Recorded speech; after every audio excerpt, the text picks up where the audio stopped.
ఒక ఆయన మూర్తి గారు, రమణమూర్తి గారు, ఆయన యాక్చువల్గా ఈసీఎల్లో పనిచేస్తారు. మేము ఉండే ఏరియాలో ఈసీఎల్ ప్రాంతం అది. ఈసీఎల్లో పనిచేస్తారు. మన దగ్గరికి వచ్చి అదృష్టం పెట్టుకున్నారు. ఆయన నవ్వుకుంటూ వెళ్ళిపోయాడు. తర్వాత అది మంచి చెడ్డ మాట్లాడాడు. కరెక్ట్గా 15 రోజుల తర్వాత అదే ఈసీఎల్ నుంచి రిటర్న్ వచ్చేటప్పుడు కూడా మా షాప్ నుంచి వెళ్ళాల్సి వస్తుంది. వెళ్తా షాప్లోకి వచ్చాడు. నవ్వుతానే అన్నాడు, సార్ అదృష్టం పెట్టుకున్నాను, 15 రోజుల్లో ఉద్యోగం పోయింది సార్, ఇంకా 30 సంవత్సరాలు నాకు సర్వీస్ ఉంది సార్ అన్నాడు. అంటే నవ్వుతున్నారు కదా, ఉద్యోగం పోతే బాధపడతారుగా, నవ్వుతున్నారు ఎందుకు అనుకున్నా. సరే అయిపోయిన తర్వాత ఆయన ఇంటికి వెళ్ళిపోయాడు.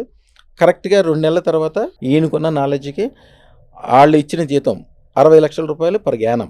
అదే ఈసీఎల్లో అలాగే ఉంటే ఆ మిత్రులతోటి అలాగే తిరుగుతాడు. యాక్చువల్గా వాళ్ళ ఆఫీసర్కి ఈయనకి తేడా వచ్చింది. ఈయన బ్రాహ్మడు, వాళ్ళు ఈయనకి ఏదో శుద్ధి అది ఉంటుంది కదా, ఆయనతో ఏదో తగు వస్తే రాసి ఇచ్చేసాడు, వెళ్ళిపోయాడు. నేను అదృష్టం పెట్టుకున్నా, నేను ఈవేళ ఏ పని చేసినా కలిసి వస్తానే ఒక నమ్మకం ఆయనకి. ఆయన ఎన్నో సంవత్సరాల నుంచి ఎదురు చూస్తున్నాడు, నాకు దొరకలా, ఈవేళ దొరికింది, స్వామి దగ్గర నాకు దొరికిందని పెట్టుకున్న తర్వాత ఇక ఆయన మనసు 3 ఆడపిల్లలు, 2 మగపిల్లలు, అందరూ అమెరికాలో ఉన్నారు. అందరికి ఇండస్ట్రీలు, ఇప్పుడు అందరూ బెంగళూరులో ఉంటున్నారు.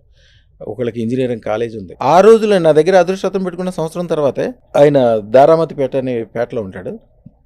ఒక 200 గజాలు ఇంట్లో ఉండేవాడు. తర్వాత పక్కన 1000 గజాలు స్థలం తీసుకుని దాంట్లో అపార్ట్మెంట్లో కట్టుకుని, చూడడానికి అపార్ట్మెంట్లు మొత్తం ఇళ్ళే ఉంటారు, 7 కుటుంబ సభ్యులు, 3 ఆడపిల్లలు, 2 అబ్బాయిలు, అల్లుళ్ళు, ఆ కోడళ్ళు, అందరూ. అదృష్టం పెట్టుకున్న ఒక్క సంవత్సరంలోనే అందరికి పెళ్ళిళ్ళు, అంతమంది పిల్లలకి, పిల్ల పాపలు అందరితోటి. ఆ ఏరియాకి వెళ్తే దుమ్ముని మోత వచ్చేది. ఏంటంటే మొత్తం సెంట్రల్ ఏసీ, అన్ని రూమ్లకి ఏసీలు, అన్ని చోట్ల ఏసీలు, ఆ ఏరియా మొత్తం. దాని గురించి తెలుసుకోపోయినా ఆ నమ్మకం అనేది ఉంటే చాలు, మిగిలినంతా ఆటోమేటిక్ అయిపోతుంది.